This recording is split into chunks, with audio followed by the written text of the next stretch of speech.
Mark, let's start with what's going on right now in the Middle East and the assassination of the head of Hamas in Iran. What are we expecting from Iran and Hezbollah right now? Okay, so I think first we need to put in some context, right? Um, in October 7th of last year, Hamas unexpectedly by most, although Egyptian intelligence seemed to have the scoop on it, launched a major operation, Operation Al-Aqsa Flood, which severely embarrassed the Israeli Defense Force, the Israeli government. And since then, Israel has begun a punitive and, by many counts, genocidal campaign against the Palestinians, primarily in the Gaza Strip, but some abuses against the Palestinians in the West Bank as well. This conflict has not been going well for Israel. And while you could say that they are, defeating Hamas, in any type of stand-up engagement, this isn't the end-all be-all of this type of conflict. First of all, there's very different standards with regards to what expectations and what is and should be defined as winning. Israel, quite clearly, the Israeli government and military made quite clear their goal was to destroy Hamas, to completely wipe out, end the existence militarily, politically of Hamas, setting the bar extremely high for themselves. Hamas, on the other hand, because of the power imbalance, they win if they survive. That's it. That's all they have to do. If they survive, they are victorious. And by those counts, Hamas is winning.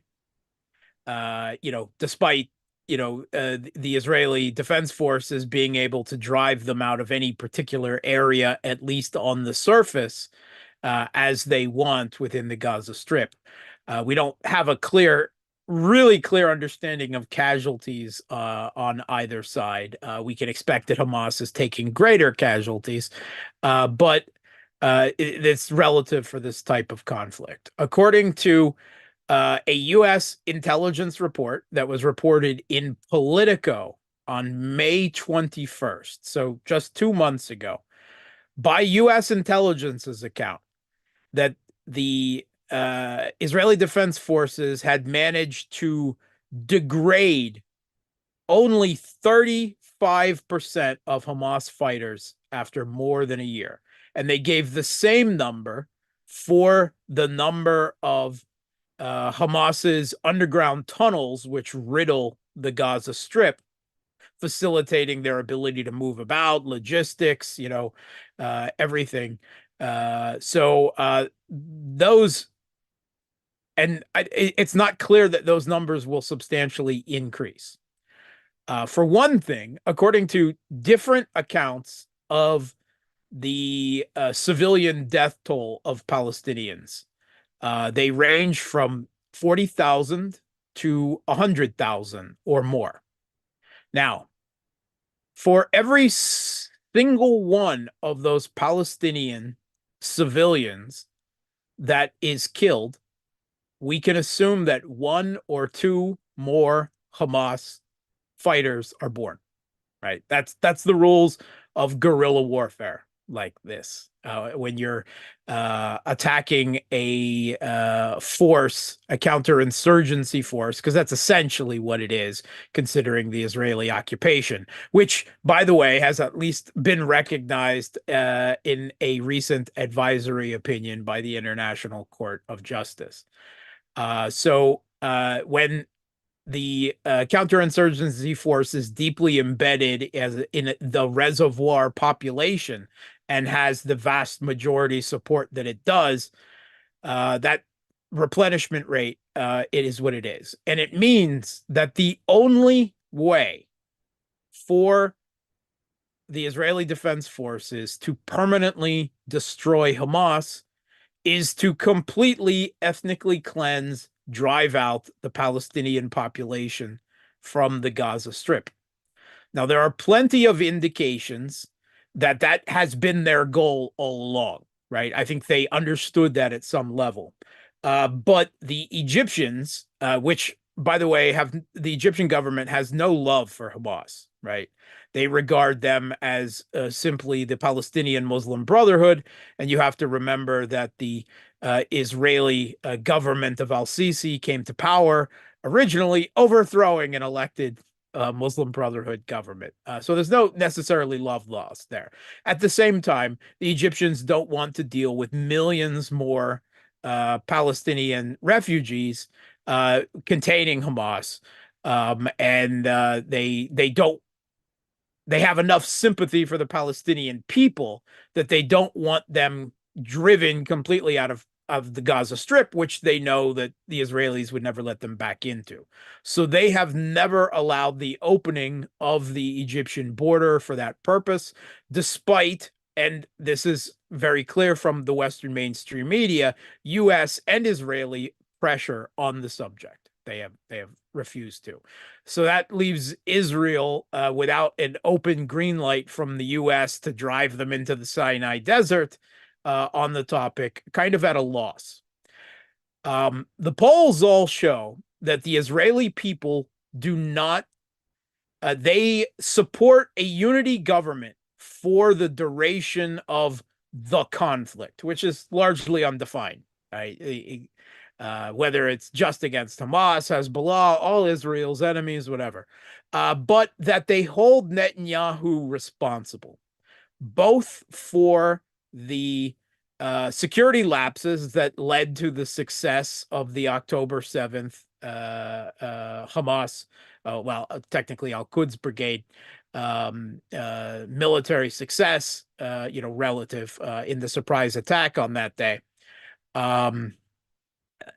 And they also hold Netanyahu responsible for Hamas in general. And the Israeli press has reported on this fairly frequently. Netanyahu, most Israelis regard as having facilitated the rise of Hamas.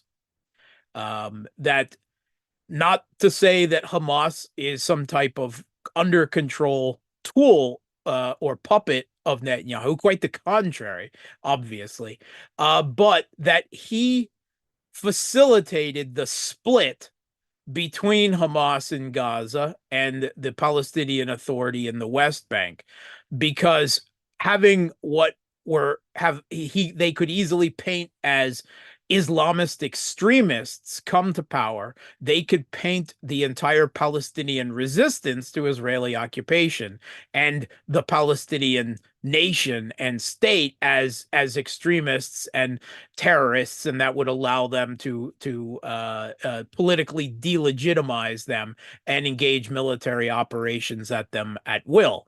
So Netanyahu was quite happy to facilitate that. He thought that he could manipulate them and use them to manipulate, the rest of the world media, the US government, and that he could keep them under control. Wow. So in errors, geopolitical blunders of all time, quite obviously that this has been a big one, and Hamas was not quite the sleeping possum that people assumed it was, including myself, I must say. The Israeli people hold Netanyahu ultimately responsible, and they made clear that while they will support a unity government with him as their head for the course of the conflict, that as soon as the conflict is over, they want him gone. All the polls say that. So Netanyahu does not want to be gone, right? He wants to retain in power in Israel, him and his government. Obviously, for personal reasons, he would face numerous criminal cases in Israel as soon as he steps down. But also, I'm sure he genuinely believes that his vision of Zionism and greater Israel is what is called for, and that only he can properly lead Israel, blah, blah, blah. The hubris of every leader in such a position.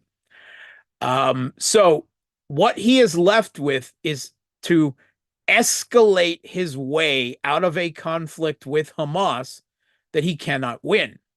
And he has done that continuously for the last month since October.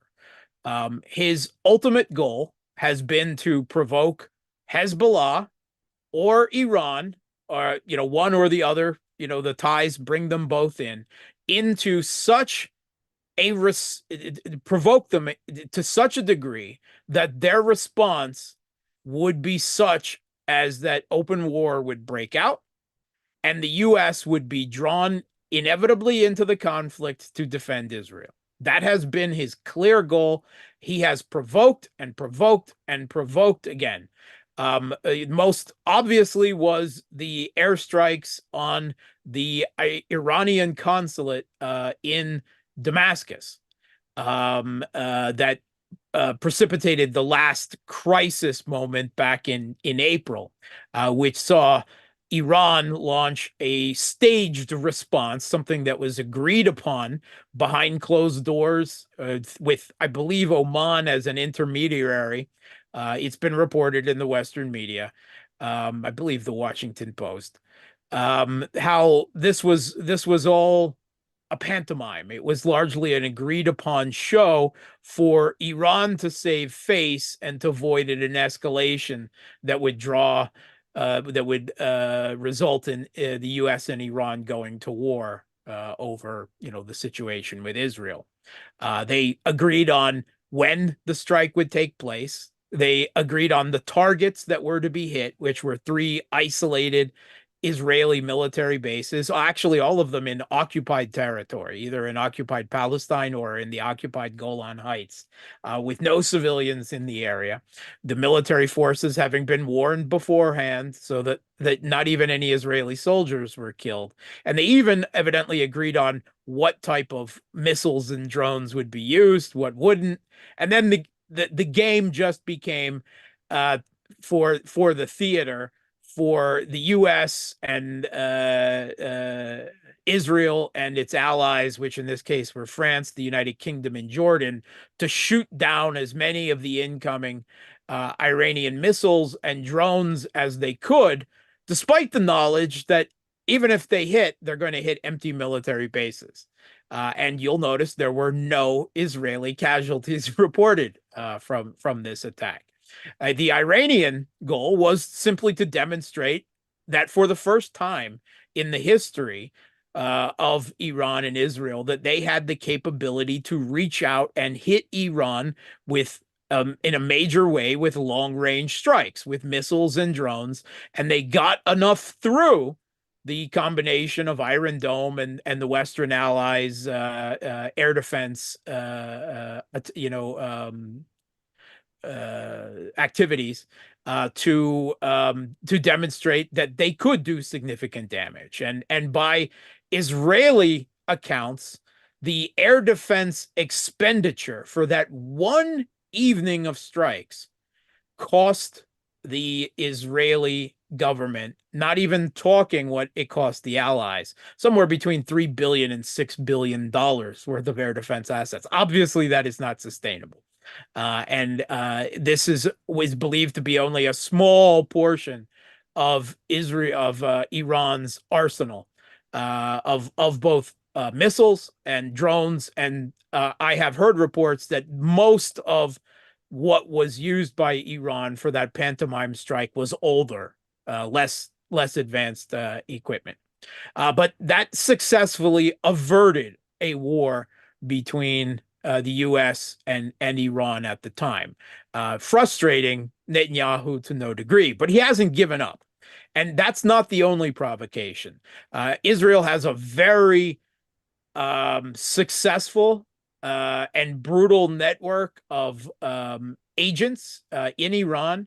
It cultivates Baluchi and Azerbaijani separatists. It has the Mujahideen-e-Khalq, the absolutely batshit insane terrorist group that is supported by the U.S. and Albania, by the way, for eventual use against Iran. That them along with a whole network of mercenaries and assassins, they've used them for over a decade now to kill Iranian nuclear scientists, IRGC commanders, commit sabotage.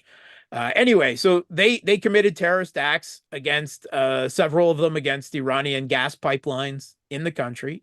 A major source of budget revenue and for the Iranian government and economy. They committed assassinations of IRGC commanders, officials in Iran, along with the much more published airstrikes in Syria and Iraq and elsewhere.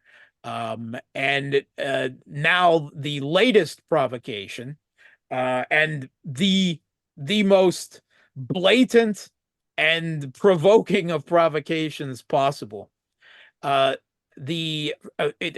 quick succession, the assassination with an airstrike of an Hezbollah commander close to Nasrallah in Beirut, in Lebanon. So a violation once again, as if it matters to anyone at this point, of Lebanon's sovereignty. And then, essentially within the same news cycle, they assassinated the political chief, not the military chief, the political chief of Hamas, Ismail Haniyeh, who was in Tehran for the inauguration of the new Iranian president. So first of all, let's get off. This is a major humiliation. It showcases the huge gaps in Iranian security. That's not to be questioned. It's far from the first, but it is certainly the most egregious. But it's particularly humiliating for Iran on another scale. Ismail Haniyeh was a guest of the Iranian state. He was a guest in their house. By Muslim culture, that is a sacred trust. That is a sacred cultural maxim, the guest right, as it will. And that right has been violated, and Israel has been, found wanting. Their guest was killed in their house. That's the way it is viewed. It is an incredible humiliation and insult that cannot be not responded to. It must be responded to. The question is, how do they respond to it? There's questions about how it happened. Was the New York Times suggests that it was a bomb that was secreted in this villa, which evidently, again, another huge security failure. Every time Haniyeh visited Iran that he used, if that's true, that is a huge security.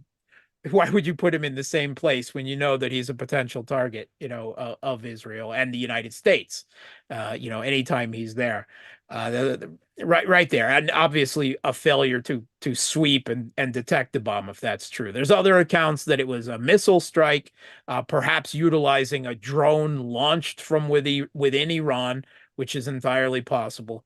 And then maybe less likely a missile strike from outside Iranian airspace, although I doubt that.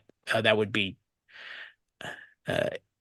extremely difficult for Israel to pull off. But anyway, he is dead, and Iran is left with a choice. How do they respond?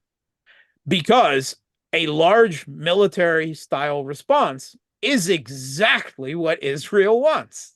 This is exactly what they want. And the U.S. has already warned Iran, or Israel hasn't officially acknowledged the assassination. They haven't denied it either. Everyone knows they did it. The U.S. is responding as if they understand that they did it. They've warned Iran not to respond. They're urging Iran behind closed doors for restraint once again, because it's always Iran that should be restrained rather than the U.S.'s brat child, Israel, the rogue state.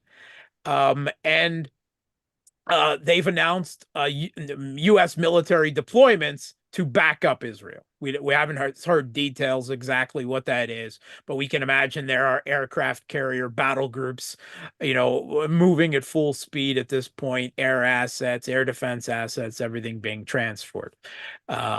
International airlines have stopped all flights into and out of Tel Aviv. So that surely shows what they're expecting. The New York Times has reported that U.S. intelligence expects Iran to launch a retaliatory strikes. We can assume one that it will probably be greater in terms of number and capability than the previous one, and that it will not be a pantomime this time. It will almost certainly not be something prearranged with called shots beforehand with the United States. Now, the other option that Iran has is to respond symmetrically, not with an overt military strike, but by covert means. Assassination for assassination, sabotage for sabotage. That's the like. The problem here is that Iran almost certainly has far less assets and capability to do that within Israel that Israel has to do within Iran. So very more limited response that time. So it may be giving Israel exactly what they want, but in some situations where we know that Israel, if they don't manage to get the response they want this time, will keep provoking and looking for an ever-escalating provocation that will get the response that they want, that Iran may feel that they have to respond, even if that's what Israel thinks they want. This is very similar to what the U.S. did in provoking Russia into the special military operation in the Ukrainian civil conflict in 2022.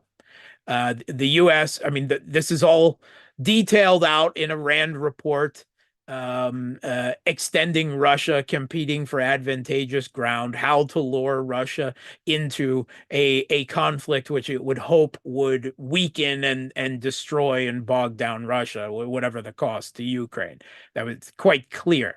And Russia was at the point with the failure, with the betrayal, even not just failure, but betrayal of the Minsk Accords, 1 and 2 of the January 21st agreement, and numerous other measures, that they felt that they had to go in, they had to respond. And they gave the Kiev regime and the U.S. what they thought they wanted, but it turns out that what they thought they wanted wasn't what they wanted. And things have gone very, very badly since then. So there is the possibility, very much the possibility, that Iran, if they choose this more overt response to retaliate against Israel, even if it's what Israel wants, it won't be what Israel wants.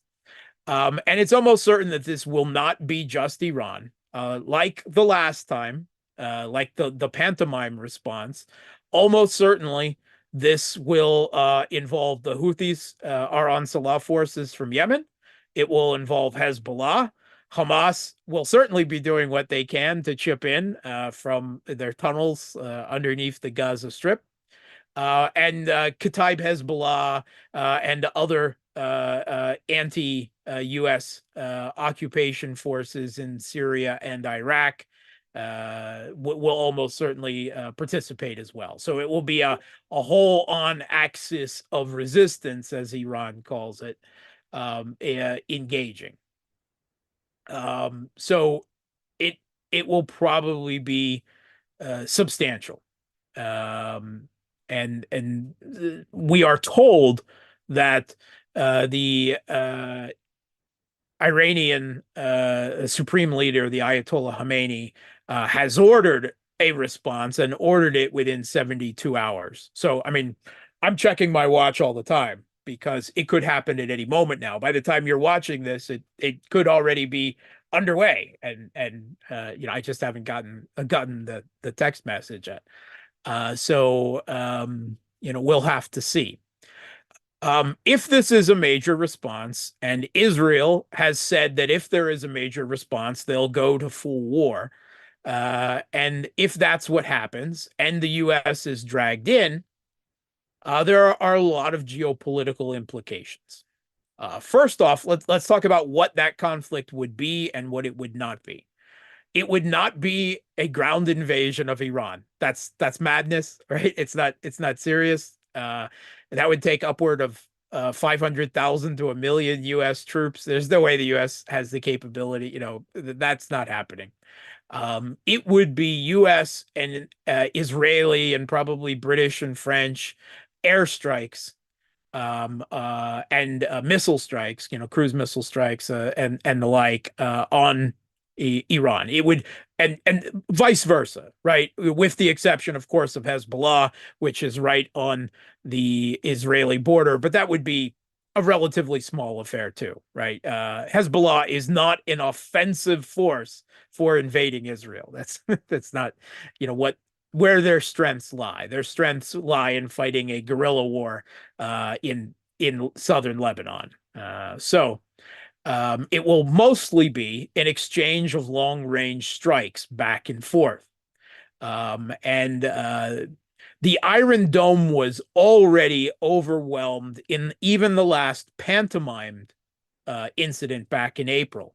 And we know this from Western media reports who report that actually more than half of what was brought down was actually brought down by the U.S., the United Kingdom, France, and Jordan, not by Iron Dome. So the U.S. is already experiencing a critical shortage of air defense interceptor missiles and artillery shells because of the conflict in Ukraine. They cannot come even close to meeting the Kiev regime's needs for that conflict, much less keep the Kiev regime supplied even, at whatever level for that conflict, plus providing those armaments to Israel. Now, obviously, there would be different assets used in both of these conflicts, but air defense interceptor missiles and artillery shells are something the two most critical, and shortage missiles are something that would be needed by Israel as well. Artillery shells, obviously, for dealing with Hezbollah, and the air defense interceptor missiles for defending against Iranian and Hezbollah and our Ansala long-range strikes. So that is what it would be. It'd be an extended long-range strike campaign, and probably then for much less duration than say the Russian-Ukrainian conflict. If the U.S. joins in, obviously U.S. and British military bases all over the Middle East will also be subject to attacks. Those in Iraq, in Syria, in other Middle East countries. It is likely that countries like Saudi and the UAE and Qatar will probably try to sit this out completely. They will not want to become involved. Saudi Arabia has made that perfectly clear over the last few months of the Houthis blockade in the Red Sea against Israeli and Western shipping. The U.S., evidently asked for their help, and I can only assume that Mohammed bin Salman laughed, because there are very bad personal relations between Mohammed bin Salman and Joe Biden. If you will remember, when Joe Biden was running for office, he was preaching against the Saudi military campaign in Yemen against the Houthis, and against Mohammed bin Salman in particular, despite this being something that the U.S. had militarily facilitated, even by any real stretch, participated in for years. And Saudi Arabia washed their hands of that affair. They withdrew from active conflict with the Houthis, with Ar Salah. They made a frozen conflict kind of peace. They even restored diplomatic relations with Iran, something that shocked the West and Israel and ruined one of the pillars of U.S. hegemony in the Middle East. Then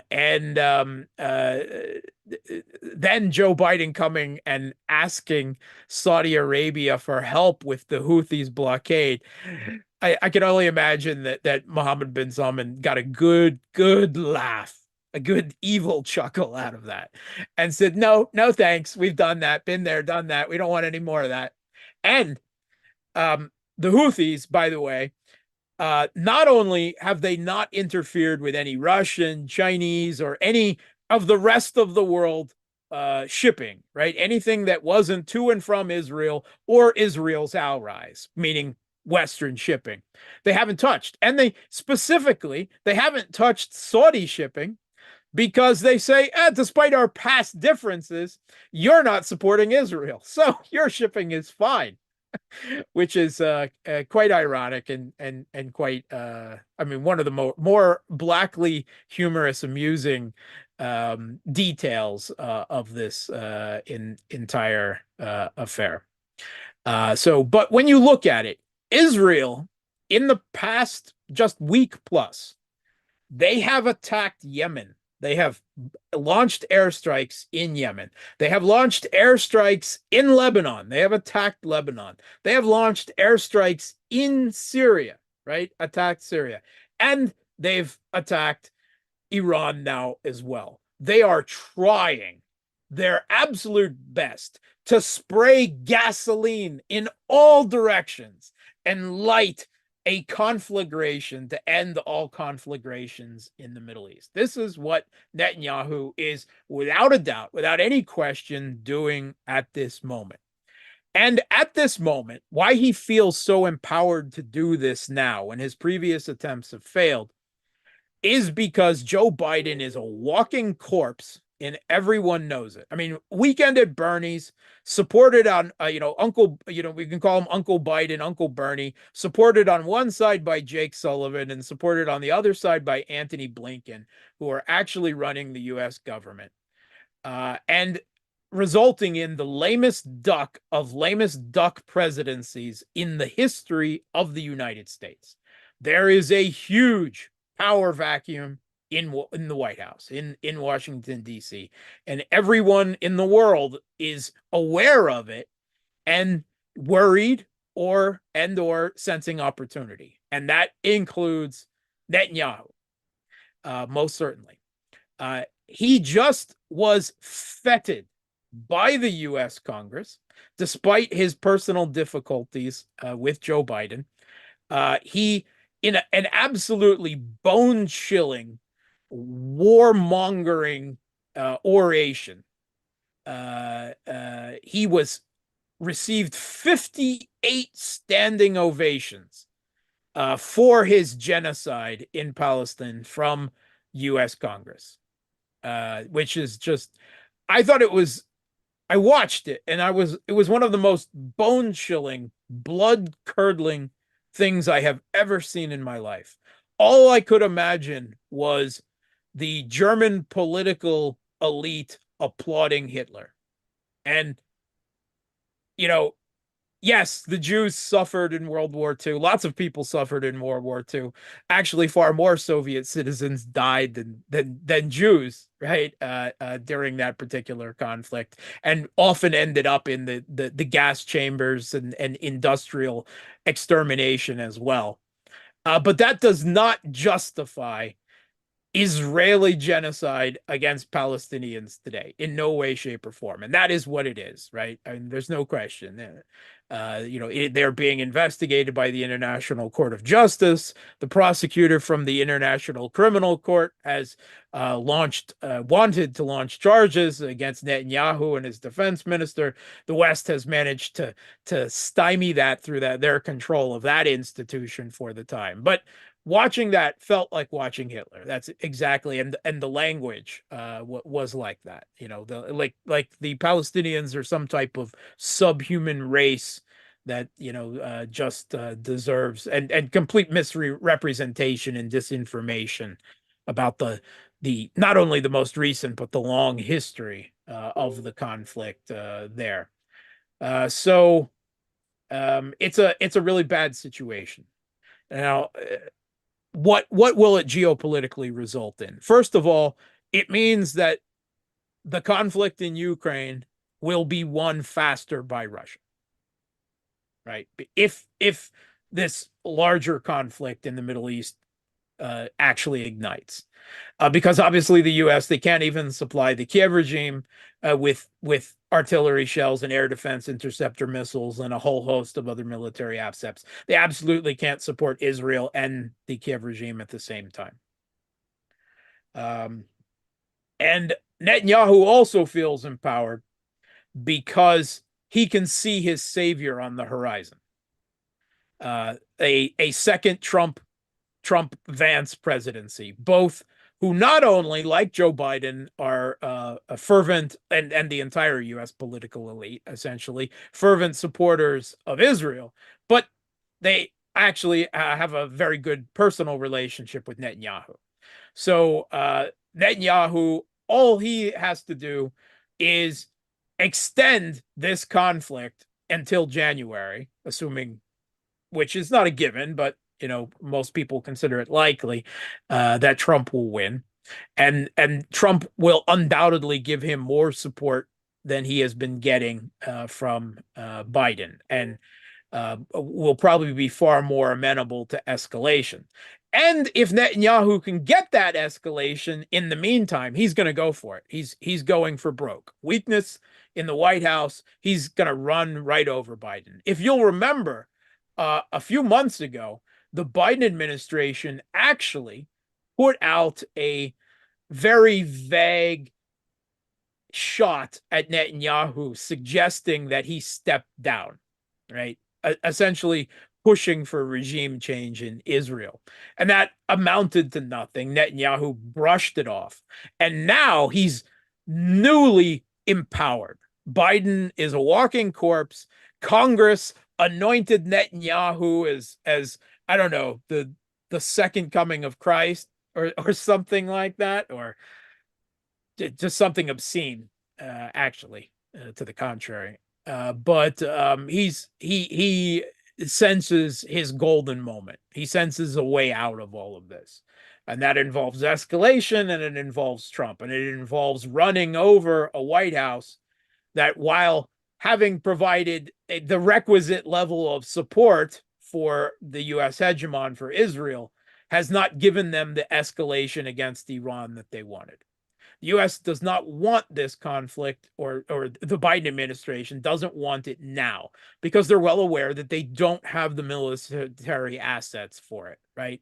This Biden administration, what they wanted, their big geopolitical plan for the last 4 years was, we finish off Russia really quick, we crush their economy with sanctions, we pivot to China hard, and start ramping up for that conflict that we're going to provoke with them over Taiwan and the South China Straits, and we ignore the Middle East and it stays quiet, right? And we heard as much from Jake Sullivan in a speech the week of October 7th. So that was how quiet the Middle East has been, how great it allows us to concentrate on other things, and then boom, events, my dear boy, as some famous British figure once said, events.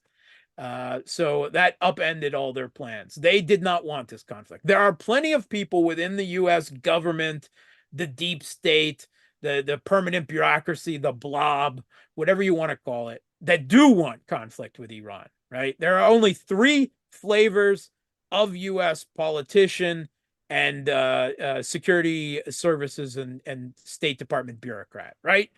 They all want war with Iran, Russia, and China. Every one of them, right?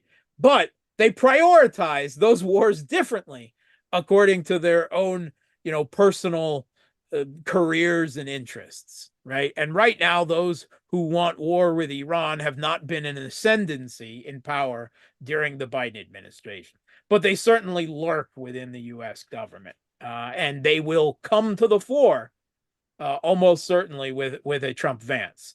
And the Russia hawks, the ones who want more war with Russia more than anything else, they're likely to get the short end of the stick, which doesn't mean that that conflict will be over from a U.S. perspective, but it does mean that it will have to be deprioritized and receive less resources as a result.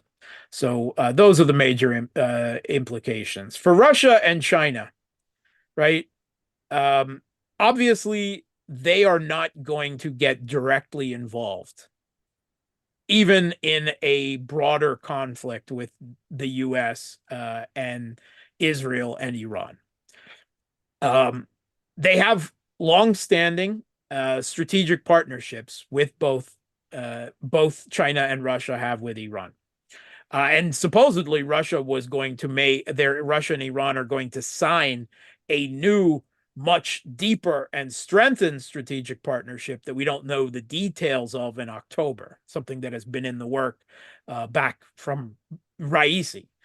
So that's long been in the works, and supposedly that's going to go forward.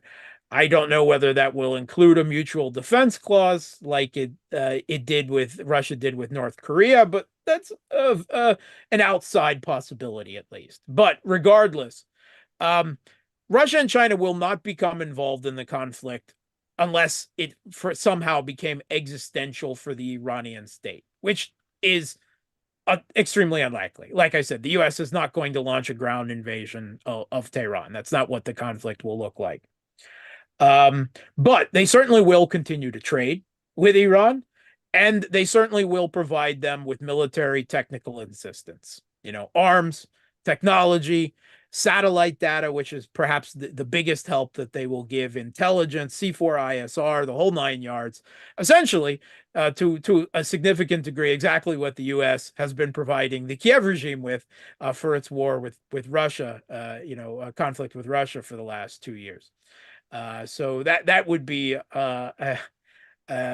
something that in the Kremlin they would, I think, it would bring a cold smile to their their faces.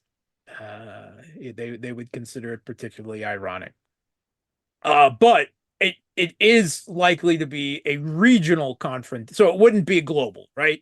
But it is likely to be a regional confrontation that we haven't seen ever. I mean, not in modern history. If the U.S. becomes involved, if the entire axis of resistance, and it may, well, certainly Iran will take a beating, right? There's no question there, but there's all kinds of wargaming that has been done for that particular scenario that said the U.S. would also take a beating out of this, and without a doubt, Israel would as well, and the rest of the world would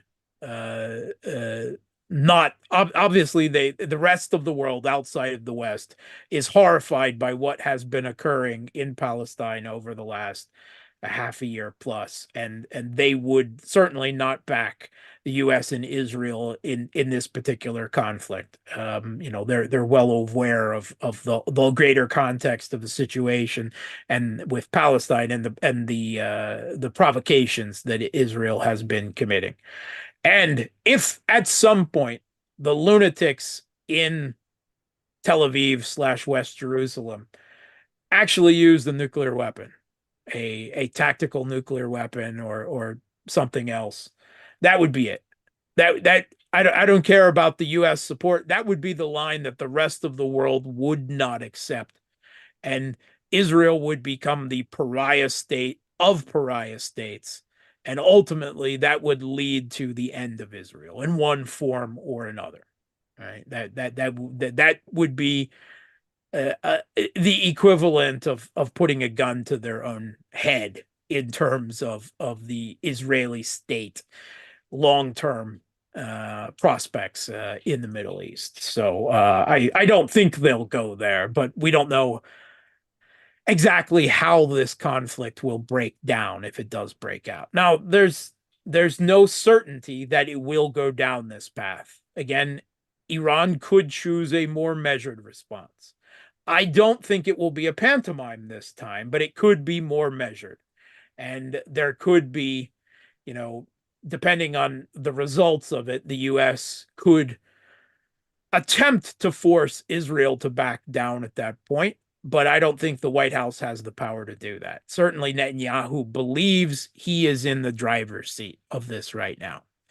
Russia and China have both, of course, clearly condemned the assassination, called for Security Council meetings on it. All of this is very well and good, but of course, it's not going to change or in any way affect what plays out between Tehran and Tel Aviv and Washington, D.C.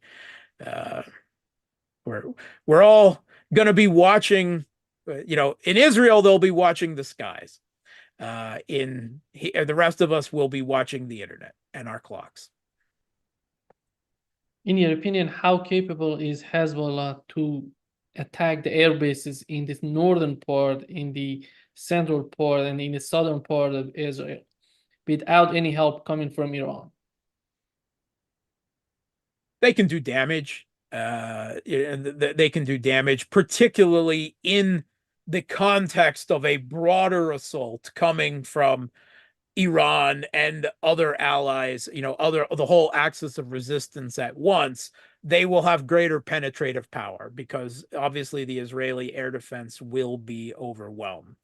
There is the possibility that they could inhibit operations at those air bases for what effectively could be the initial phases of this conflict. Certainly, Israel will probably try to conduct what they can not out of those air bases, exactly for that reason, right? And but we'll have to see. And I should mention that this pretext that has been used by Israel for this whole latest series, this supposed Hezbollah missile or rocket attack that killed a number of Druze civilians, some children, some adults, on a football pitch in the middle of a village in the Israeli-occupied Syrian Golan Heights. This is obviously, now we don't know whether Hezbollah actually launched this rocket by mistake, whether it was a result, as seems to me the most likely scenario, Israeli air defense attempting to bring down a Hezbollah rocket that then dropped on this village, or even a direct Israeli false flag. But what is certainly clear is that the Druze, particularly in this particular settlement, do not support Israel in the slightest. They don't support the occupation. They don't serve in the IDF. Their leaders have specifically said that under no circumstances should the tragedy be used by Israel as the pretext exactly for further violence that they've been using it for. And actually, they drove Israeli ministers out of the funerals of the children that were involved. So we don't know whether it was a deliberate false flag, as some Druze leaders have suggested, or it was an accident of one form or another that the Israelis have exploited, but that's clearly all it was. It was not a Hezbollah attack. And the hilarious, in a very cynical black humor variety of terror, they're using this for a pretext on the same day that they bombed another children's hospital in Gaza. So, I mean, anyone who buys that Israel, it was using this as some type of moral justification, that's no one seriously believes that, right? I mean, everyone knows that it is the most cynical and vile of pretexts in this particular situation. Yeah, if the outcome, the result of what you've just mentioned would be, if something big happens between Iran and Israel, the only leverage the United States has right now would be the air forces going to Iran and attacking Iran. Because on the ground, they're not capable of doing this. Yeah, I don't, I mean, obviously, I mean, the U.S. has cultivated the Mujahideen calc, and both Israel and the U.S. have supported separatist groups within Iran and in far-flung regions like the Baluchi region in the north and the Azerbaijani, but obviously they do not have the on-the-ground insurgent forces that could be used to overthrow the government in Iran, even during a long range strike conflict. I don't believe they do. I mean, certainly they'll probably try it. They'll try to do what they can to disrupt Iran, but I certainly don't think it's anything that would be state existential. It could not result, as I understand it, in any type of regime change in Iran. These are mostly ethnic minorities and extremists, and they would not certainly have the support of the Iranian population. Yeah, I talked with Colonel Wilkerson. He said that there are studies in the United States about how to attack Iran, and all of those Oh, studies sure. show it's not Lots of, possible to attack Iran on the ground. That's yeah. why the United States was so hesitant to attack Iran so far. Yeah, I mean, that's part of it. I mean, part of it, I mean, even they know there's unquestioned that it would be long range strikes. What has made the US particularly hesitate in this situation is one, Iran is a lot stronger than it ever has been previously, right? Iran did not previously have the long range strike capability to hit Israel in any substantial way, right? They didn't have the missiles. Supposedly, Iran even has hypersonic missiles. They didn't have the long range drones. They didn't have any of that. This is all new. And Iran had a relatively weak air force. So this is an entirely new dynamic in the situation. And what can be used, of course, to hit Israel can also be used to hit U.S. and United Kingdom military bases throughout the region, right? And Iran has lots of, shall we say, irregular allies with the Houthis and Hezbollah and Kataib Hezbollah. But I would say that the realization of Iran's new long-range strike capability and the growing unease in the Pentagon as they look at their own ever dwindling stock of air defense interceptor missiles, right? But for Patriot intercept missiles, which is the bedrock of U.S. air defense, right? They are producing somewhere between 550 and 650 air defense interceptor missiles a year. That's it. And that's after ramping up production. Now, most of those are currently going to the Kiev regime in Ukraine, almost all of them, right? And they're going through them like hotcakes. Now, usually when you fire a Patriot interceptor like this, for any given attempted interception, you should fire by procedure two interceptor missiles, right, to increase your chance of a successful interception, which by no means guarantees it, but that's what they do. So 2 missiles per interception.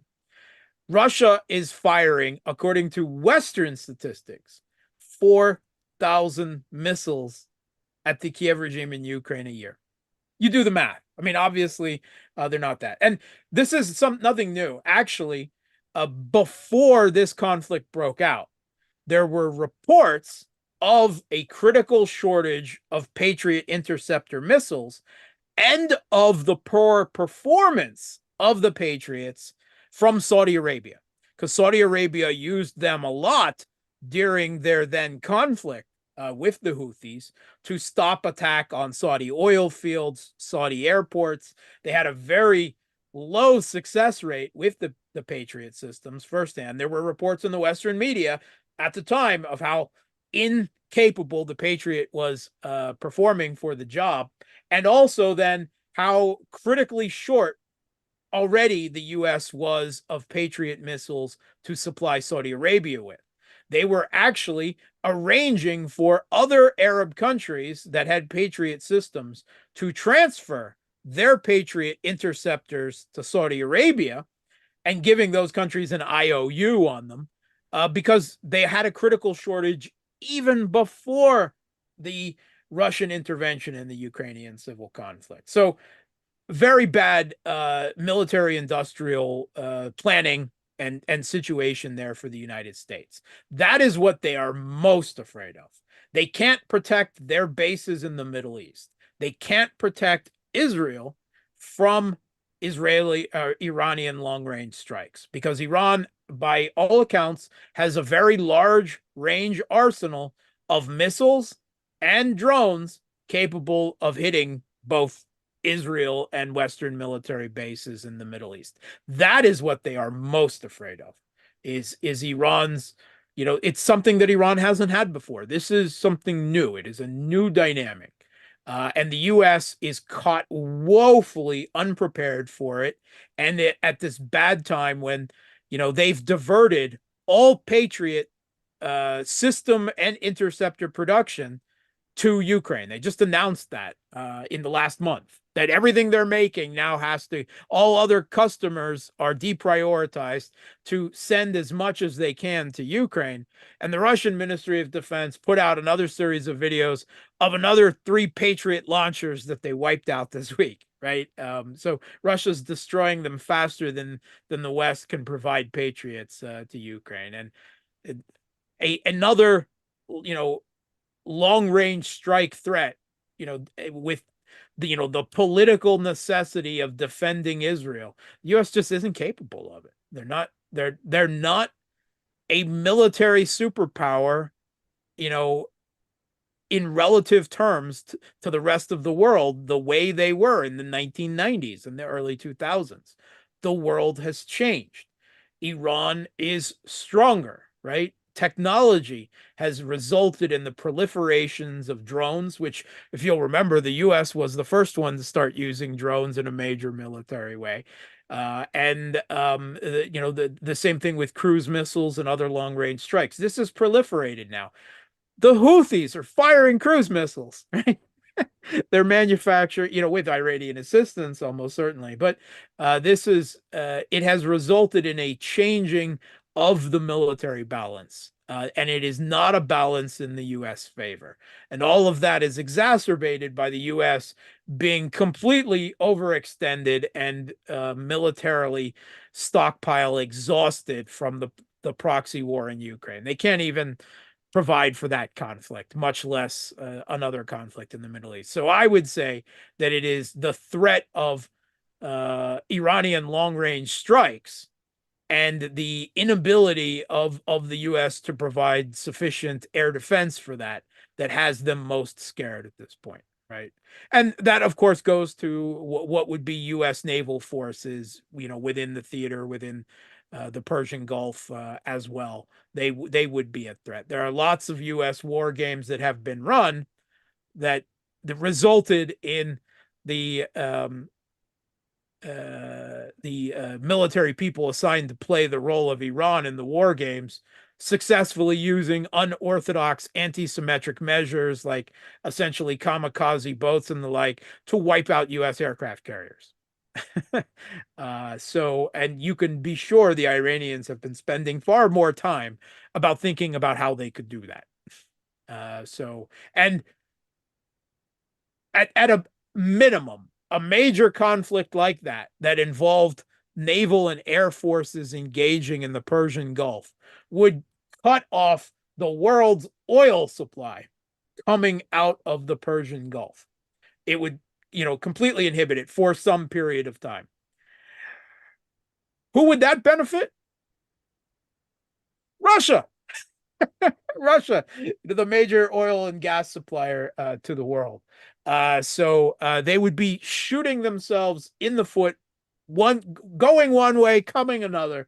It is a geopolitical nightmare scenario for this to happen to them, or them to be involved in this fashion right now. It is, it's not quite a perfect storm, that overused expression, but it's a really, really bad. It's a really bad one. And so I believe the US, the Biden administration, will do their best to avoid this scenario, right? Everyone will be trying not to give Netanyahu what he so clearly wants. But with a weakened Biden administration, a lame duck presidency there, with a power vacuum in the White House, and an Iranian president who will feel he just got inaugurated and he had this dropped in his lap, right?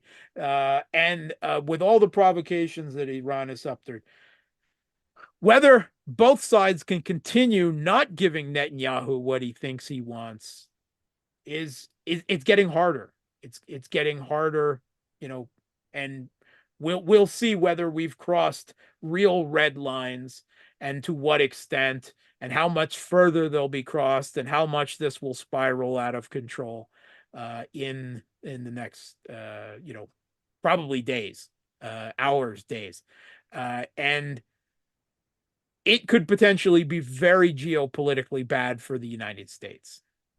I don't see any good scenario for them. The best they can do is to quiet it back down, to the level that it has been, which again, it's increasingly hard to keep a lid on this. And again, it's not to say that the U.S. is innocent, right? They're providing targeting data. They've had special forces down on the ground in Palestine. They are supporting Israel. Well, the problem here for Israel and the U.S. is the bad personal relations between Biden and Netanyahu. But Netanyahu just got feted by the entire U.S. Congress, and he feels he can just run right over Biden at this point. And maybe he can. We'll find out. Yeah, we've learned that the Biden administration said to Netanyahu that this time would be the last time that they're going to defend Israel against Iran. And when they're talking about this, in your opinion, is it coming from the Biden administration or is it coming from the neocons, the blob, who are the people who are behind the scene, that they're not willing to continue the conflict in the Middle East? It's first of all, I don't believe that statement. That is nonsense. And the Biden administration is out in a few months anyway. Trump and Vance will take over. I believe that's coming. I have not actually heard that statement myself. Sitting down to this, if I did, came out before we do before we sat down. Okay, I wouldn't believe it. I wouldn't believe it if I heard it. The U.S. is really, even having been born and spent the first 28 years of my life in the United States, right, serving in the military, I cannot begin to fathom the U.S. political hardwired obsession with Israel that often seems to put Israel over U.S. interests. Certainly part of it is the power of the Israeli lobby, AIPAC, the American Israeli Political Action Committee. If you go against Israel in U.S. politics, that's it. That is a career ruining move. That is how much power they have, how much money they tribute. John Mearsheimer and Stephen Walt.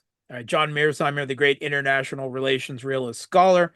Stephen Walt, also an extremely intelligent realist professor at Harvard Kennedy School of Government. They wrote together a book, The Lobby, talking about the power and the toxic influence that AIPAC has over U.S. foreign policy, and has, in their estimation, which I certainly agree with, the U.S. acting outside of their national interests in support of Israel, forever.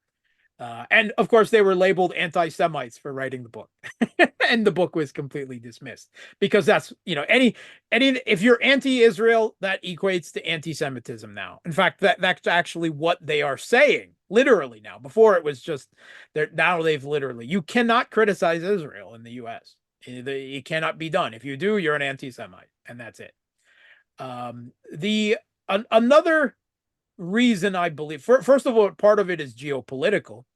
The Israel provides a platform for U.S. power projection and control of the Middle East, always has. In fact, at one point, Joe Biden himself said that if Israel didn't exist, the U.S. would have to create it because of the capabilities it provided the U.S. in the Middle East. So that's a second cause, is geopolitical. A third one is this bizarre phenomenon of what some people call Christian Zionism, or this apocalyptic trend in some born again Baptist, whatever, I don't know, U.S. Religious, Christian religious derivations, particularly in the American South, where they believe something, I don't even entirely, something with the reconstruction of the wall and in Jerusalem and the temple, and that this will herald the coming of Christ, which is a weird twisting of Christian and Jewish mythology that seems at odds with each other. It's absolutely bizarre and a little frightening, to be frank. But there is definitely a very kind of zealotous religious component for particularly many Republicans, at least in the South as well. But I've never understood it. And it is hardwired into the U.S. political elite, to the institutions. So I don't believe this statement. If they say it, they're out of office in a few months anyway. And I certainly don't believe that that's coming from the blob, from the deep state, right? The real directors of foreign and military policy, the unelected bureaucrats who don't go from, and they're a little bit more than that. It's a much more ideological component, a more substantiated, without quite being a secret cabal.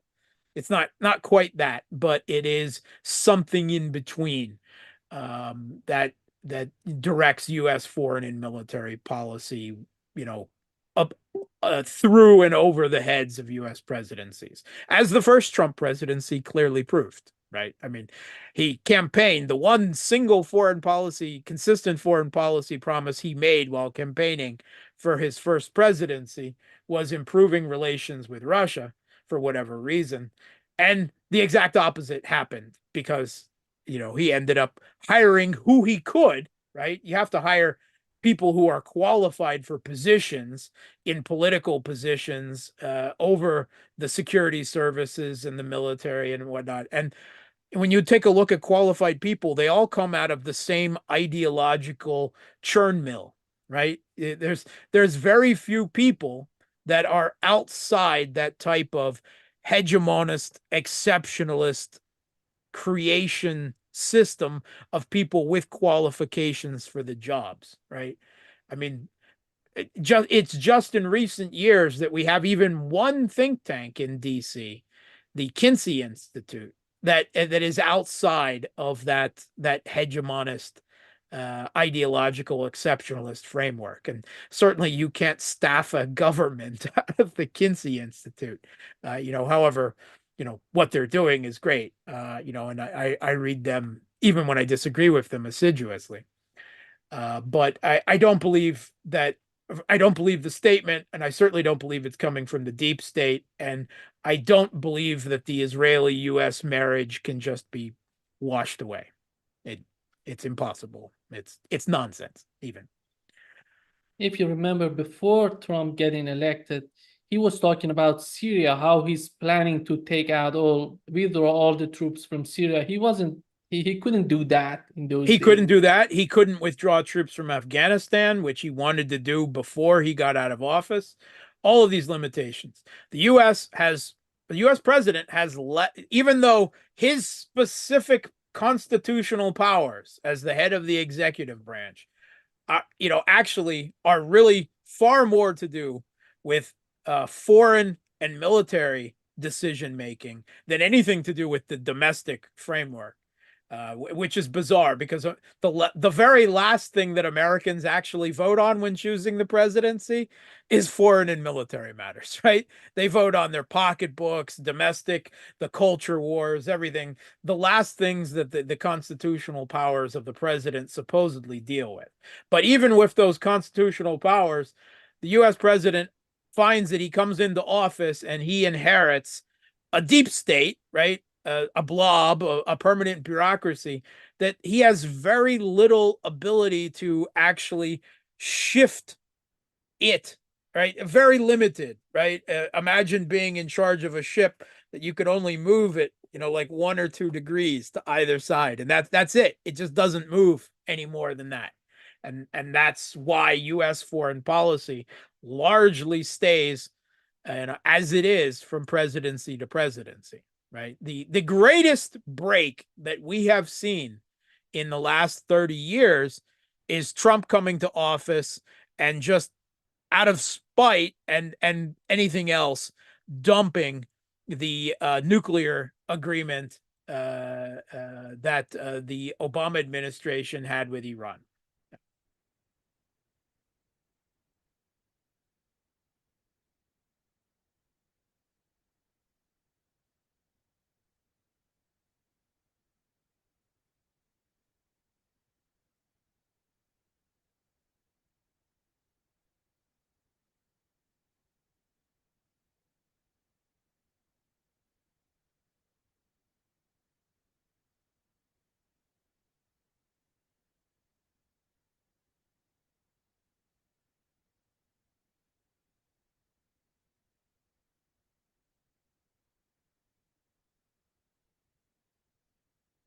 Nima?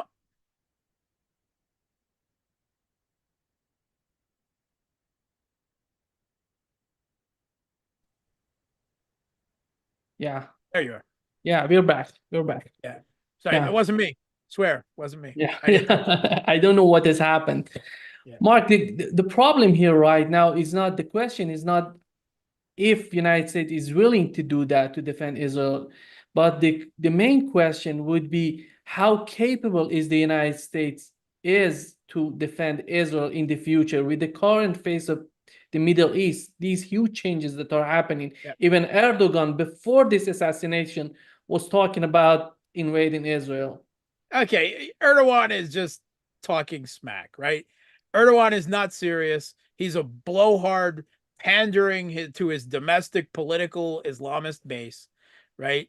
That there is no reality to that whatsoever, none, right?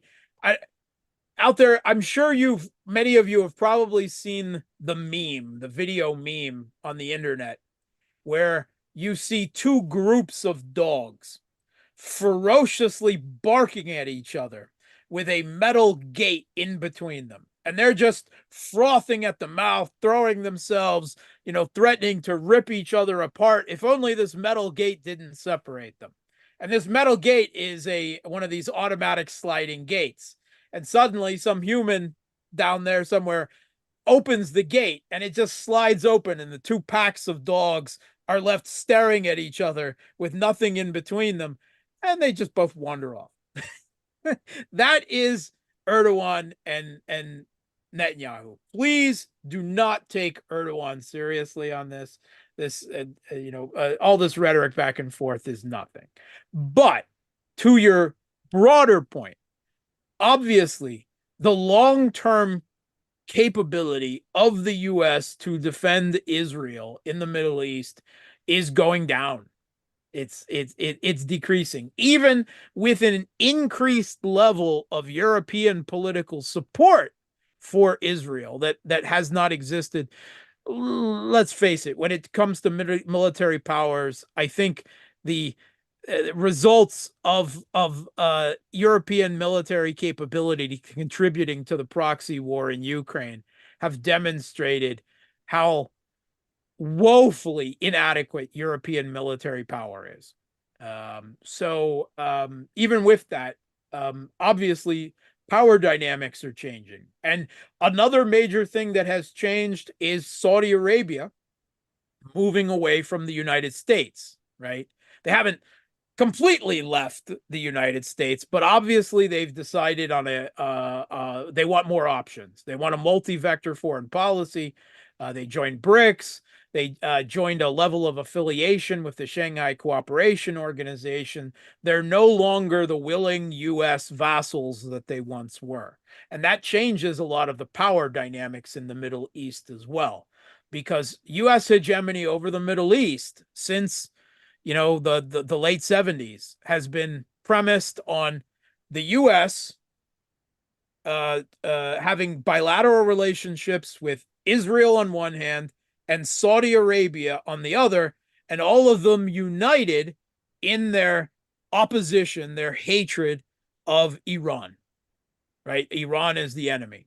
And with first the really geopolitically idiotic U.S. destruction of Saddam Hussein, which was keeping Iran's power contained in Iraq, and the rise of a Shia government in Iraq, inevitable, once you give them quote unquote democracy, that really opened Iran up power wise to spread, to collaborate with Shias throughout the Middle East and the way it has, and removed any serious geographic military threat to them.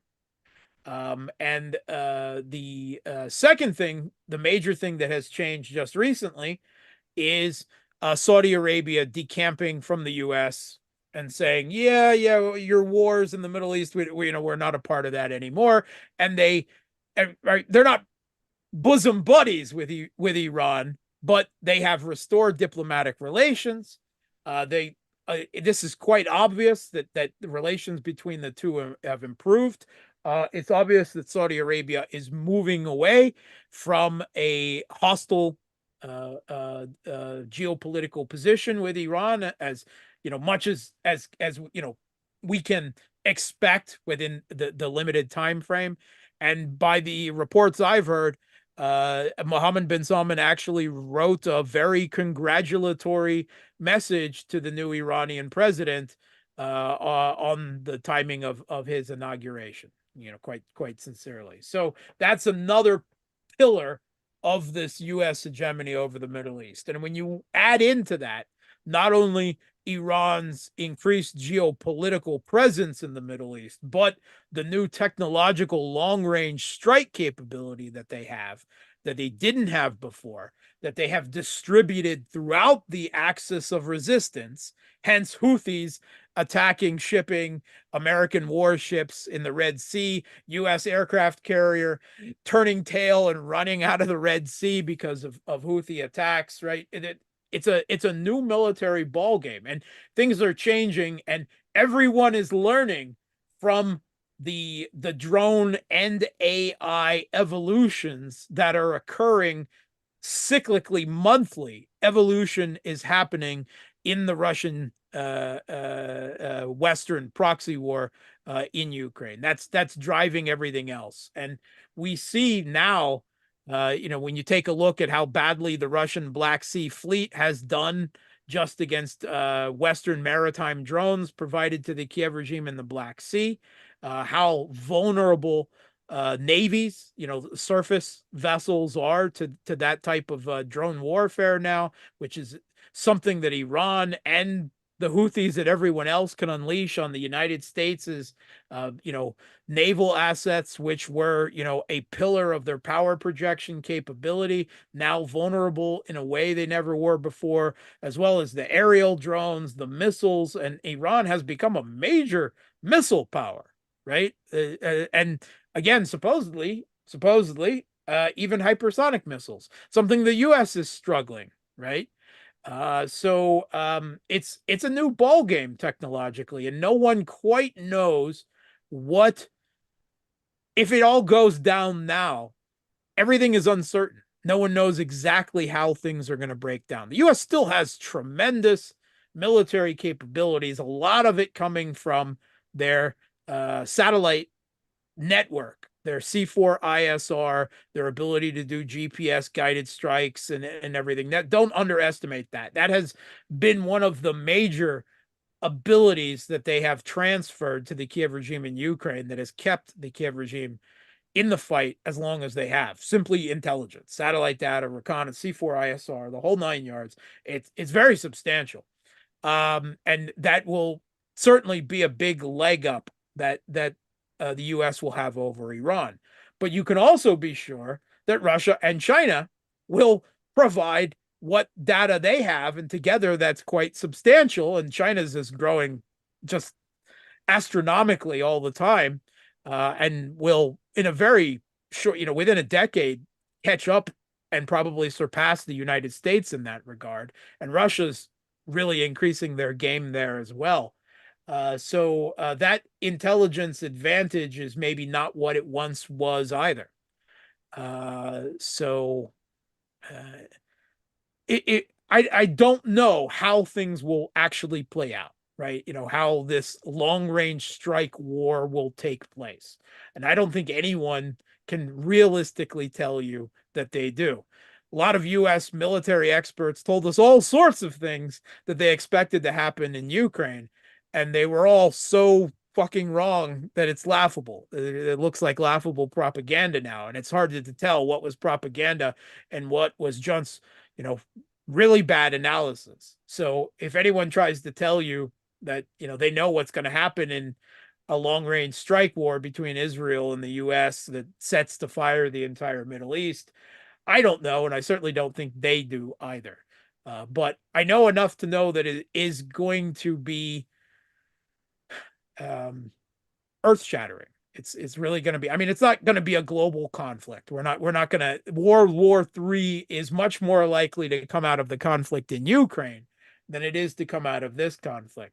But don't underestimate the importance of the Middle East geopolitically still has to the world, the flow of gas, oil and gas out of the region, and increasingly other things like finance and out of the UAE. So it's still an important region geopolitically in the world. And what we've seeing is a relative erosion of the U.S. geopolitical power in the region, the rise of more autonomous regional individual politics like Saudi Arabia, and increasing Russian and Chinese influence and Iranian influence, being an actual participant in the region in the last few years. The rise of Iran was a direct result of the U.S. war to overthrow Saddam Hussein. That is one of the, I think it might be it's certainly in the top 5 geopolitical blunders of all time. Don't you think that one of the main objectives of this assassination was that agreement that China could do between among those Palestinian groups, and they have reached an agreement to go after two-state solution? By this assassination, they can sabotage that two-state solution that Hamas has agreed on. Possibly. But Hamas was always going to be the hardest to convince to agree to that unified Palestinian position. And they've, however, temporarily made Hamas weaker, right? But this agreement may become lost in larger events if they play out, in worst case scenarios, right, of a regional conflagration. Palestinian unity means much less than it would otherwise. But one of the things it does do is it prevents any ceasefire or hope of an end to the Israeli-Hamas conflict completely, right? It just completely wipes out. And not only did they, according to the Israeli government, not only have they killed the political chief of Hamas, but according to them, just over a week ago, they also took out the military chief of Hamas. which they weren't supposedly they weren't sure that they had got him. And now they've announced that, yes, now they have confirmation that they did get him. So they've wiped out both the political and military leadership. Now, of course, those people have already been replaced. Hamas is self-regenerating. It's again, you're trying to defeat an idea of the Palestinian people, and as long as the Palestinian people are there, Hamas will continue, will recover. So it's only a temporary thing, but it does put an end to any hopes whoever might have had of a ceasefire between Hamas and Israel, and certainly any larger peace negotiations. That it certainly does. And that will inevitably affect, the Chinese brokered political agreement between them as well, even if it's only becoming lost in this broader thing. But that Palestinian agreement brokered by China only matters if there is peace, right? If there's no peace, doesn't it has no ability to emerge and represent the Palestinian people in total, which again is tenuous, but kudos to China for trying. I mean, China, the great peacemaker. That is, the underreported story. China, it was that helped broker the final stages, at least, of the Iranian Saudi rapprochement. It's China that is doing their best to talk sense into the Kiev regime in Ukraine, and a host of other conflicts around the world. China is emerging as the role that we all, in a more childlike hope that the U.S. would be the one, the peacemaker, the shining city on the hill, bringing peace to the world, and they brought the exact opposite. And the Chinese Communist Party, as the American politicians love to pronounce, is actually the one doing more than anyone else to walk the talk, to talk the walk, and vice versa, of peace around the world, which it should hopefully upend the geopolitical assumptions that a lot of people have had about their own country's place in the world and the Chinese place in the world. It should. Mark, where are we going right now in the conflict in Ukraine? On one side, we're hearing that the United States is sending F-16s to Ukraine, and they're capable of carrying nuclear bombs, which politically is important, it seems. No. And No, on the that's other hand, we political. The see in F-16s Norway, they're sending more weapons to Norway. How do you find the current phase of the conflict? Yeah, I'm more optimistic. I mean, I've always believed since the beginning of this conflict that as long as Russia keeps the political will, that it will inevitably end in their favor, even if it's an ugly victory, as John Mearsheimer once said. I've only become more convinced with that with time. There was a report, a article that the Kiev regime's top military general, Sersky, did in The Guardian in the last week. And it was it titled, the editors titled it something ridiculously like, "I know we will win this war and I know how we'll do it." And then he presented absolutely nothing. He presented actually the opposite. And he gave us a lot of numbers that us, shall we say, in the alternative media community, a lot of your guests have all talked about for the last 2 years as the reality of the situation, and that the Western mainstream media has just been feeding constant propaganda and disinfo. Russia running out of this, Russia running out of this, Russian troops fighting with shovels, blah, blah, blah, for the 2 years. And it was a cold splash in the face of the Western media. They've been doing their best to ignore it. But in the course of the last 2 years, the number of Russian tanks has doubled. to some 3,500. The number of Russian artillery pieces has tripled. The number of Russian armored vehicles, infantry fighting vehicles, APCs, I believe, has also tripled. Certainly Russia's missile capability is just expanding. It's not decreasing. The Russian military went into this conflict with 100,000 troops. It really was a special military operation, not a full-scale invasion. It was intended to push a political settlement. It didn't work that way, largely because of the Kiev regime being supplied with the West by NATO with everything it needed.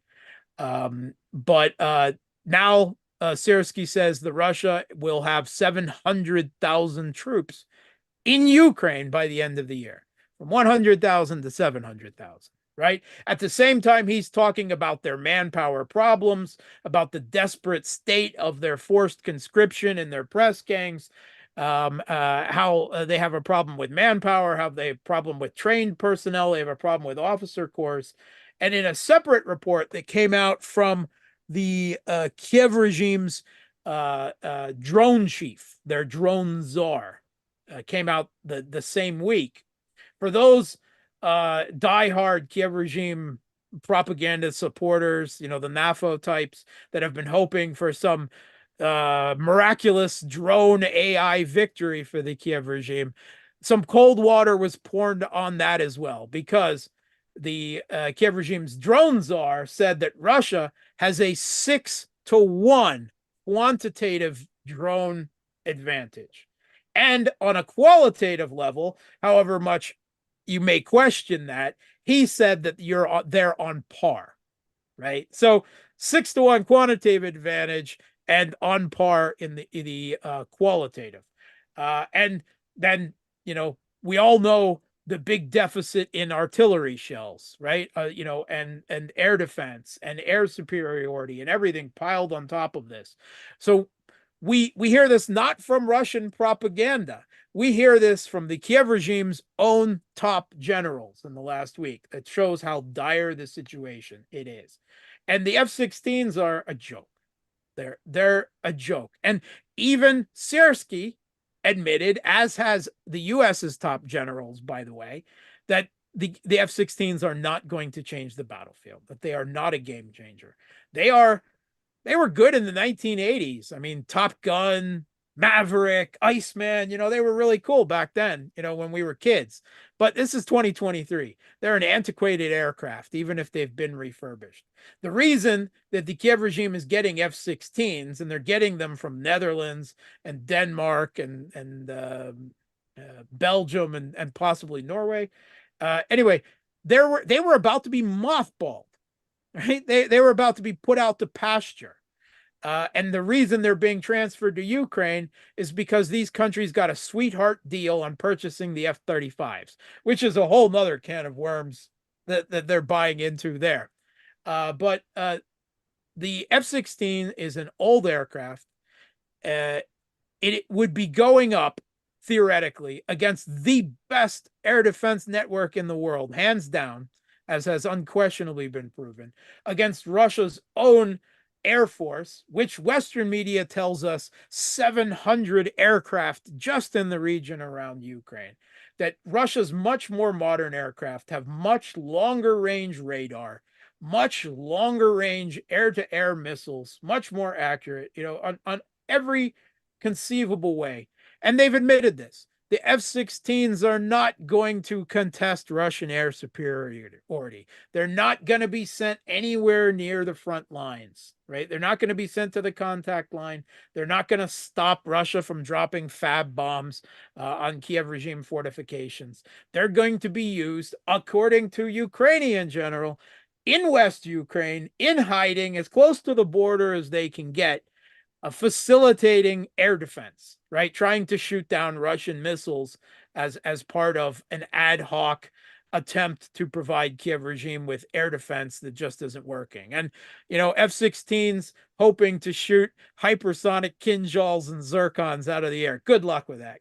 That's all I can say. The other thing they could possibly eventually be used for as a replacement for the completely exterminated Kiev regime Su-24s that were used to fire the British French Storm Shadow Scalp cruise missiles, which are an air-launched cruise missile. You heard a lot about them before. You don't hear anything about them now. Why? One, Russia air defense and electronic warfare adapted to them, and they really were only getting through when they attacked an area where there wasn't air defense and electronic warfare. And two, all their carriers, their aircraft used to launch them were exterminated. So eventually we may see the F-16s assume that role once they have enough of them, if that ever happens, to undergo that role. But they'll be putting them at risk, even getting close enough to the contact line to launch those. And all the while, Russia is going to be hunting them like mad, simply to make a point and to prevent the precedent. There is a very large bounty being put on the F-16s for the Russian military forces, a lot of it being sponsored by Russian corporations, right? Very big payout. Russian troops are not fearing the arrival of the F-16. They are salivating. They've been waiting for it. They want their bonuses, right? They want to bag them an F-16, just like they got bonuses for bagging Abrams and Leopards and all the other Western wonder weapons that have been sent and exterminated in Ukraine. This is going to be even more. And they're already telling us this. They're already playing down expectations, right? They're already saying what they're going to be used for. Again, it's not me saying that this is what the F-16s are going to be used for. It's a Syrskyi, right? This is the Ukrainians themselves. And they're going to have huge problems with maintenance, the huge amount of maintenance hours. They've trained 6 pilots. Well, who has trained the maintenance personnel for maintaining the notoriously maintenance-heavy requirements of the F-16? Russia has been peppering airfields in all over Western Ukraine with cluster munitions over the past month, just repeatedly. They've been exterminating whatever air defense the U.S. says to try to the West sends to try to provide cover for them. They're going to end up basing them out of Romania and occasionally flying them into Ukraine. And if they're used for combat missions in that regard, then that's a whole nother can of worms. And Russia will have to consider whether they back up their declared red line and conduct missile strikes against Western military bases and Romania and possibly Poland, that if the F-16s fly combat missions, if they fire air defense missions, I think that Russia will probably quietly let it slide. But if they fly combat missions literally out of Poland and Romania, then Russia will have to think again. But anyway, it's not a game changer. It's not going to change anything. It is mostly a political gesture. It is, at some level, it is a degree of escalation, but it is a desperate sign of escalation. And even they're telling us that they know it's not going to change anything. So where do they go from here? Where do they escalate to? Because they're not going to back down. That's certainly not going to happen under the Biden administration. And I seriously doubt, still the Russian government officially doubts that Trump will be able to change anything. So again, the only thing that's left is direct NATO intervention.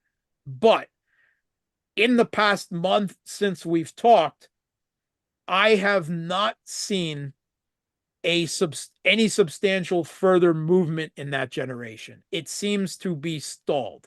And a big part of that is the political chaos that is currently happening in the West. In France, with Macron's parliamentary defeats and his, the parliament being unable to form bring about a prime minister and form a stable part of the government there, with the political chaos in the United States, with the attempted assassination of Trump, which theoretically should improve Trump's chances, Biden stepping down from re-election, the hapless Kamala Harris suddenly having to be proclaimed the new Lion King. It's it's political chaos in much of the West, and the German government, which has been the other biggest of the Kiev regime supporters, is hanging by a thread. Now, if the Christian Democratic Union takes over, they're not going to substantially change things either, but still there's a lot of political chaos. And I believe eventually this political chaos will be overcome, right?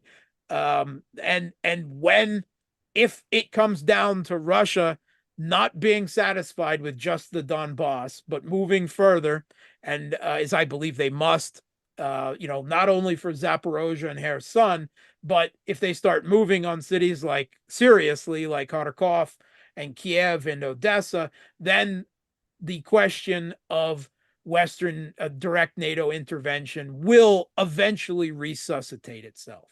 But it's quite clear that for the moment, that is less on the immediate horizon than it was before. It doesn't remove it in the long term of this conflict, but it does remove it for the short term.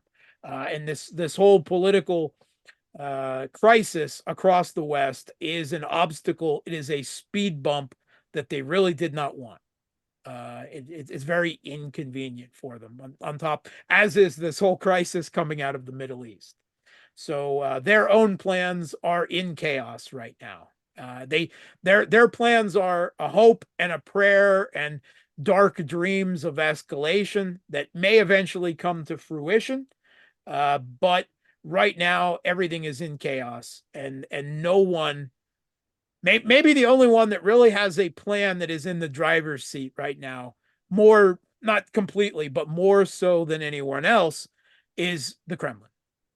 Right? They're keep on doing what they are doing. Their war of attrition is grinding the Kiev regime's military and NATO's stockpiles apart, right? Remorseless, not faster than it was, right? Quite obviously. Take a look what's happening in the Pokrovsk direction or in Toretsk in New York, right? Not huge maneuver warfare breakthroughs. Like, that's one of the big things of the Western mainstream media. Oh, yeah, okay, so the Russians have made some small gains, and yeah, they're winning, but there's no breakthrough. They don't understand the war Russia is waging. They've never understood it from the beginning. They continually get it wrong. I don't know how much is ignorance and how much is propaganda, but that whole narrative is just nonsense. Russia is progressing with their goals. They are more in sight than they were before, and they are moving faster than they were before. And I would not be surprised if we see some major front still open up, a new front open up in the next couple of months. I would not be surprised. It's not going to be something that's going to end the war in 2 months, right? But it will escalate a potential collapse of the Kiev regime's effective military resistance, at least in East Ukraine.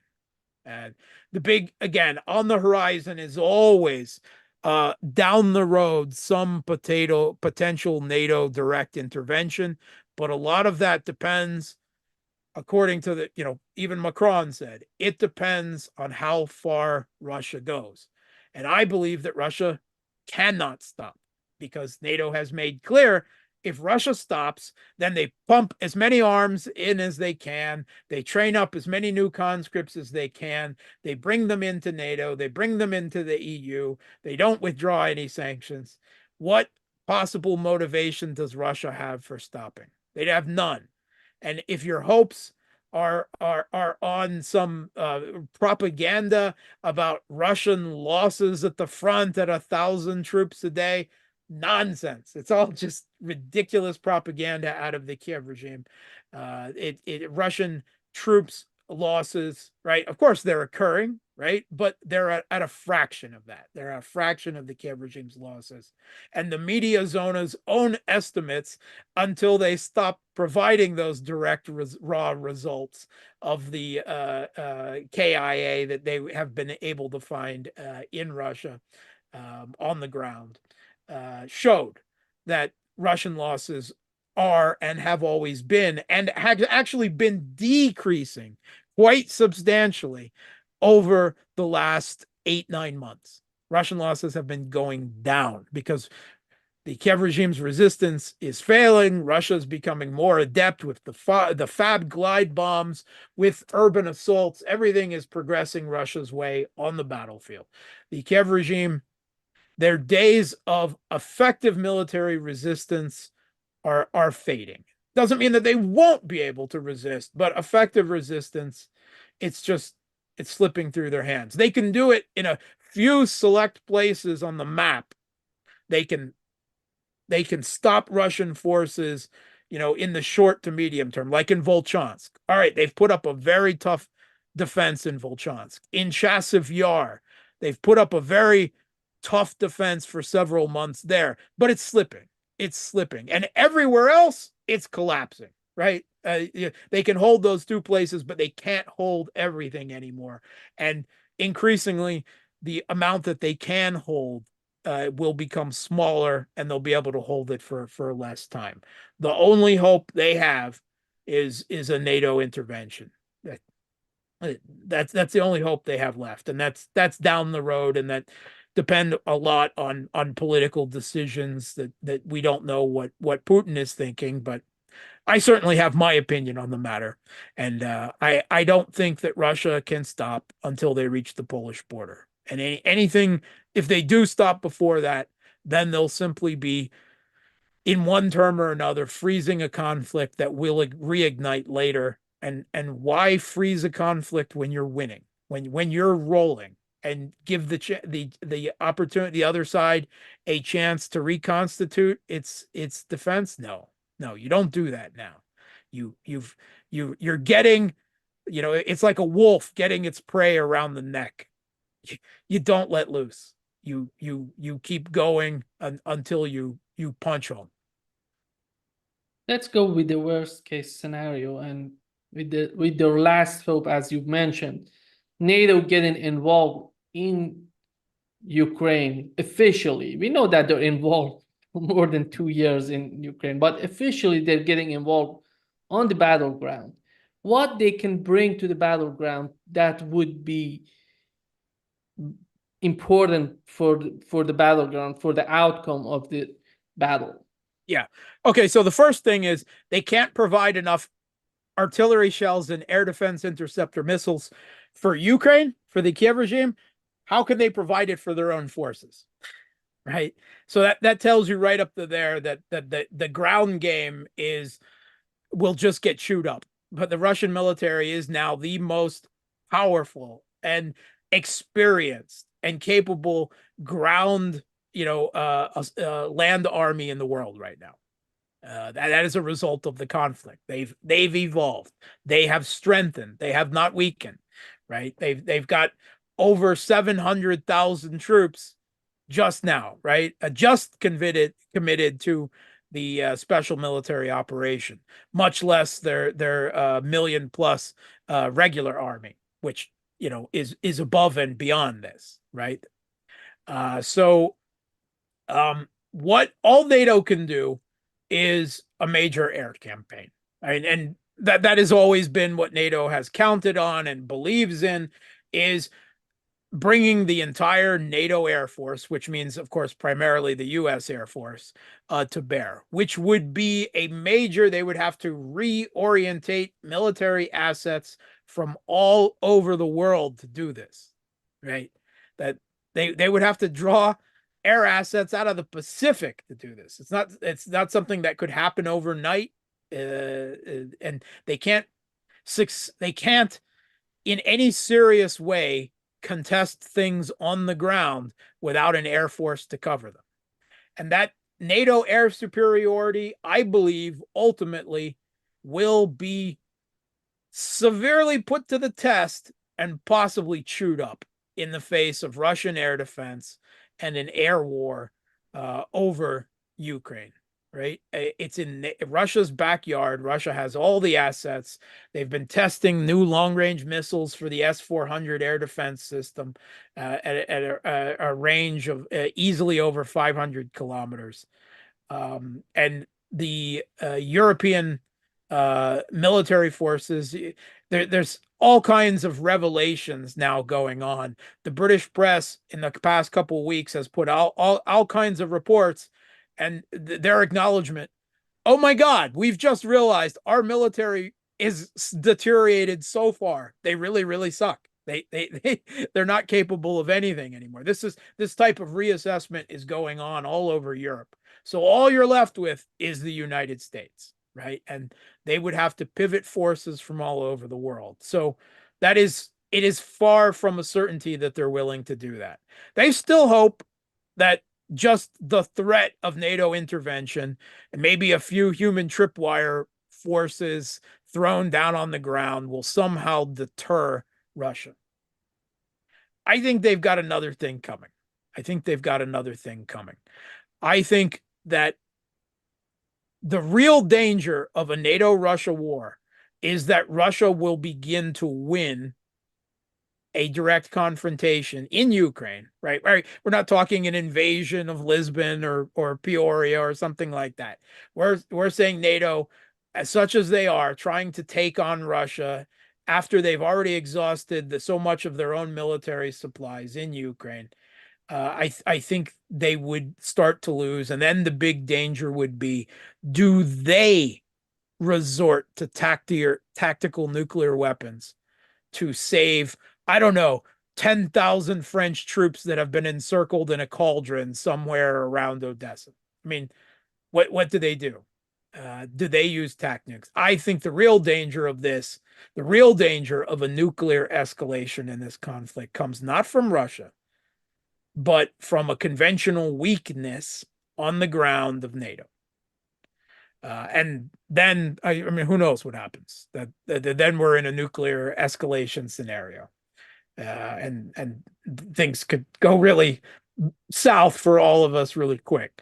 But that is still the greatest danger. My nightmare scenarios continue to all revolve around Odessa, because the West will not want to give up Odessa to Russia, and Russia will not want to give up Odessa to NATO, because if the conflict ends with a Kiev regime still in Ukraine at whatever capacity, whatever territory, if they still hold Odessa, then it's a NATO platform, whether it's officially drawn in or not. And that would severely allow NATO to contest control of the Black Sea. And simply in geostrategic terms, that is something that Russia cannot allow. They averted NATO from taking Crimea, which would have guaranteed that. And if you listen to the war planners, the Pentagon in Washington, they're still talking about ways of conducting a Black Sea campaign against Russia further down the line, of getting Turkey to lift Montreux Convention limits about the number of non-littoral state naval craft that can be put into the Black Sea. They've got all kinds of fantastical schemes here, but it's amazing how Russia has stayed kind of laser focused on punching through the Kiev regime and attriting them in Donbass. The Western focus all along has been on Crimea and the Black Sea. That has been that's where their geostrategic thinking has always been laser focused since this conflict has gone. And there's still lots of chatter in that regard coming out of Western military and geopolitical circles. So the game isn't over, and there could still be nasty surprises down the road. But the Western plans, or it's not codified plans. It sounds more like desperation. But what plans they did have been thrown into chaos with the political events, both domestically in the West, and now perhaps even more so with this renewed crisis in the Middle East occurring in the last few days. So a lot of flux and not a lot of certainty on any side, except for the Russians, who just keep on with their grinding attritional game that the West The media, even the militaries do not understand attrition warfare. They don't seem to fully grasp what is happening and how on the ground the proxy war in Ukraine has already been lost. But what the actual cementing of what a win and a losing means is still in play, right? Territorially, NATO expansion, all of those things are still up in the air. But on a simply battlefield level, the proxy war has been lost, and Russia has succeeded, not just over the Kiev regime's conscript military, but over all of NATO's productive military capacity, because that's what an attrition war means. Yeah. Just to wrap up this session, Mark, we know right now in the United States we have two candidates. I've just learned that Kamala Harris is going to be the official nominee of the Democratic Party. And how do you see, if Trump wins in the United States, what difference can he bring to the conflict in Ukraine? Okay, so the Russian government says they don't expect any change in U.S. policy with Trump. They have no illusions. They have no expectations, and to some degree I completely agree with that, because we have seen Trump as president before, and we know the way things played out. And if you want to hope that Trump 2.0 will somehow be different, I mean, hope all you want, but Trump and JD Vance will still be the leaders of the U.S. hegemon. And that has limitations and it has obligations. So I don't expect things to substantially change. What I always regard Trump is as a chaos bomb, right? Trump is a very quixotic, very mercurial person, right? And he can be manipulated and his ego flattered and fed by the person that he last talked to 15 minutes ago into doing all sorts of crazy things, which is why when Putin said that he actually prefers Biden because Biden is predictable. When you're dealing with nuclear adversaries in game theory, you want a predictable enemy. You don't want a crazy, chaotic, that's all of madman theory, right? I mean, you don't want that. That's dangerous. You want a Cold War dinosaur, octogenarian, senile, that you can predict. Now, the big question: if the Trump chaos bomb goes off, where does it go? Where does the blast go? Right? If it goes off in Washington, D.C., and U.S. politics eats itself alive, wonderful, right? Maybe someone will successfully assassinate Trump or something. I mean, that is, again, potentially bad things can also come out of chaos like that. You don't know when you're dealing with a politically unstable nuclear fading nuclear superpower. But the chaos bomb could go off on Russia too. We don't know where that chaos bomb is going off. It is extremely difficult to predict simply because of Trump. And while from his political stance, JD Vance will still only be the vice president, we can hope that a Trump pick for Secretary of State, National Security Advisor, Secretary of Defense is in line with JD Vance. But that's really hard because there's not that many people in the Republican Party with those views that he has to choose from. So I don't think that JD Vance will determine U.S. policy.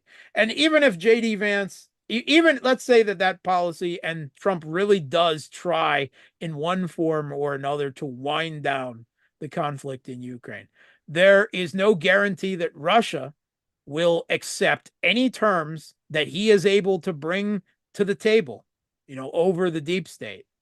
Russia, why would they? Why would they agree to anything except exactly what they declared that their intentions were at the beginning of this conflict and have only expanded since then? And by January is a long way away. and a lot more territory and potential attrition damage could occur on the battlefield between now and January. And I believe that Russia will probably want to take more ground more quickly. They will want to do more faster to put themselves into a potential better negotiation position if it comes down to this. But Russia's hope is not on negotiating with the Trump administration, and mine isn't either. And even if it's better for Russia, even if it's going to be worse for the Middle East and for China. So it's just, which way are we going to hell in a handbasket? Again, that it doesn't guarantee global peace or stability in any stretch of the imagination. It's just which flavor of hegemon crazy we get. Yeah. Thank you so much, Mark, for being with us today. Great pleasure as always.